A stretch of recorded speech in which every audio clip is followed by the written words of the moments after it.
The Chicago Teachers Union is about to face its biggest political test yet.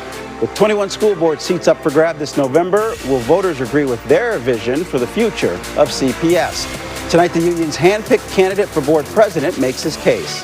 Let's get to the point. From Chicago's very own, with WGN political editor Tahman Bradley, this is The Point. Good evening. There are tough choices ahead for Chicago Public Schools. There's a $732 million deficit looming, and enrollment is on the decline. Chicago voters will have their say this November in the city's first ever election for all 21 seats on the Board of Education. For the Chicago Teachers Union, it's a chance to take full control of the district's future. The union's political director has launched a bid for board president. But Hilario Dominguez is facing a petition challenge that could get him kicked off the ballot before the race even begins. We met in the Pilsen neighborhood to talk about the campaign. So tell us where we are and what this means to you. Yeah, this is the Latina Sweat Project. This is the type of place that we can imagine within school buildings, places that offer the mental health support, the physical health support, but also a place where people come and feel loved. I mean, there are hundreds and thousands of folks that come through here, yes, to take the yoga classes and the health classes provided, but also to feel the community, you know? And so right here in the heart of Pilsen, thank you for joining me here. You know, I'm proud to have been able to show you a little bit of where I grew up. Hilario, this is a big contest. We've talked to every major candidate. Those interviews are up on our website. You're the last one. You're the CTU candidate. What's the agenda? Well, thanks for having me, Tahman, first and foremost. I'm the son of immigrant parents, you know, a mother who cleaned houses for a living, a father who was a truck driver, and both parents who worked to the bone to give us the education that we deserved, you know. So these schools mean everything to me. They quite literally changed my life. It was educators like Miss J who told me to believe in myself, so much so that I thought I could sing. It was people like Nurse Helen who gave me a place to rest my heart when things weren't good at home.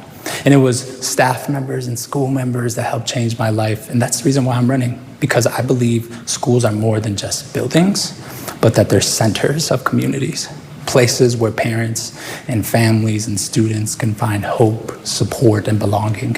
And that's what I want for every single student in Chicago Public Schools. You've sat in a CPS classroom as a student. Of course, you were a teacher there. What's the fix for this district in this moment? Yeah, I think for far too long in our city, we've been talking about fixing our schools in the same way. And that's usually cuts, closures, consolidations. I actually think that we need to dream bigger. When people think about our schools and my opponents and others, they often talk about the empty seats, right? I see opportunity. I see schools where we should be asking ourselves, how do we get the most value from them? What about workforce development, adult education, early childhood education? What about ways that we can treat the school as the center of the community? And guess what? We're already doing that in some of our schools. They're called sustainable community schools. I think we need to expand those, and we need more of those. So I think the fix for our schools is to keep transforming them and to dream bigger so that our students get the schools they deserve. Enrollment over time has declined, which I know you know, and people do talk openly about consolidation, closure. Would you be open at all to right-sizing the district? No, I reject that assumption.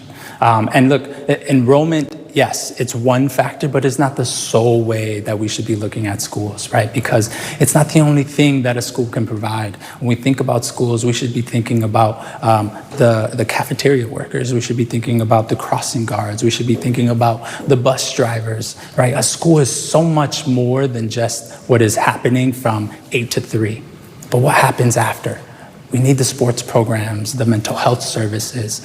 Those are the ways that we can continue to treat our schools as centers of community. And I think that's the way that we need to move our district. The finances are not in great shape. The deficit for this upcoming fiscal year is more than $730 million. How do you fix that? Yeah, a bill is due. A bill is due at Springfield. Right? Lawmakers put into law and promised our families here that they would fund our schools appropriately, and they haven't.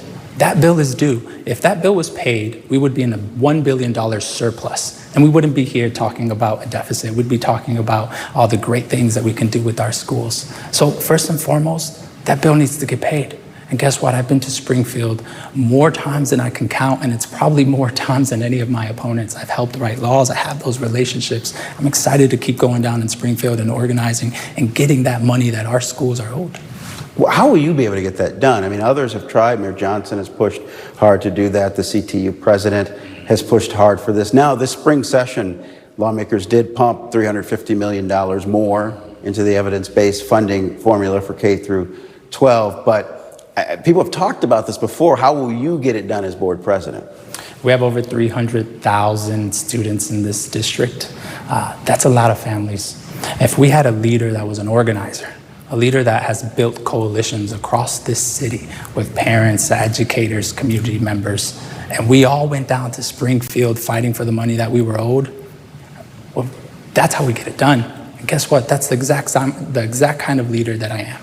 I've done all of those things for decades now, and I look forward to continuing to do them when I'm elected president of the school board. The reading and math scores. Now, students are much more than their scores, of course. Of course. But how do you improve those numbers?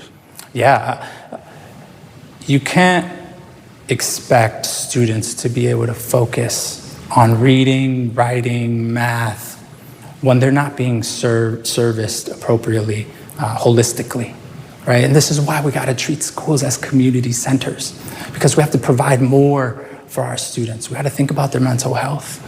We got to think about, are they eating at home? Are they coming hungry? Is that in the way of their education? All of those things happens, and we can address those things when our schools are fully funded. Right? That's why it's so important to fund our schools, so that we can, yes, improve those reading and math scores, but so that we can create better students holistically. Can you do that without the funding boost? I mean, we're in a time of austerity. There's cuts at the federal level. The state has been pretty tight with finances. The city has its own concerns. A lot of people might agree with your agenda and what you're trying to implement, but can you execute this without money? Have you thought about ways to get where you want to go without the funding? Yeah. Funding's important.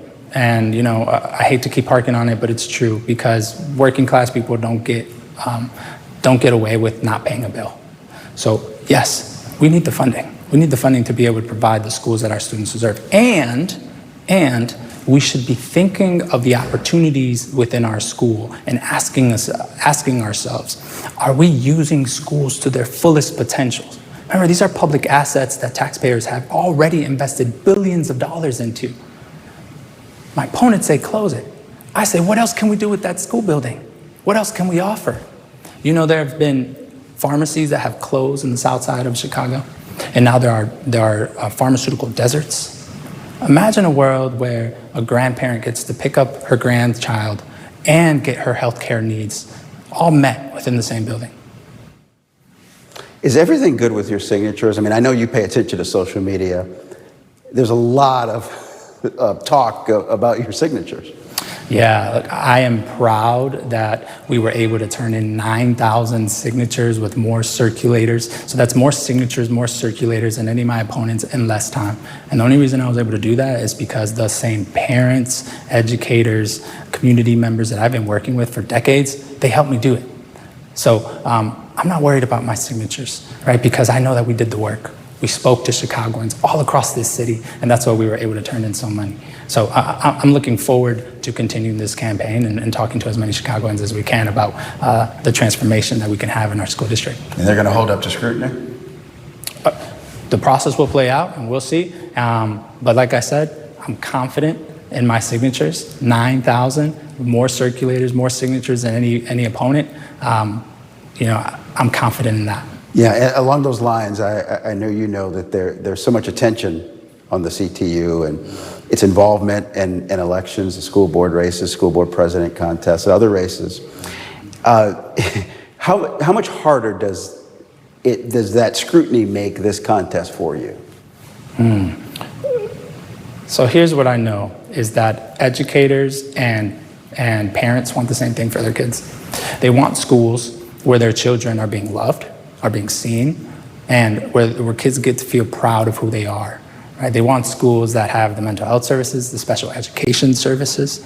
They want schools that offer math, science, yes, all those things, but also sports, arts, music. You know, I was a basketball coach, and the joy that I saw in my students when they got to play basketball, that's what I think every educator, parent, community member want for their students. So I'm proud to have the support of 30,000 educators. And I look forward to working in coalition with them, as well as the parents, the students, and the community members that I've been working with for decades. Hilario, thanks for your time. No, thank you, Tahman. The race for board president is expected to get expensive. Last month, CTU members rejected a proposed hike in union dues amid criticism. The extra $8.5 million was earmarked for political campaigns. We'll see if that hinders union-backed candidates' ability to compete in November. Back in 60 seconds.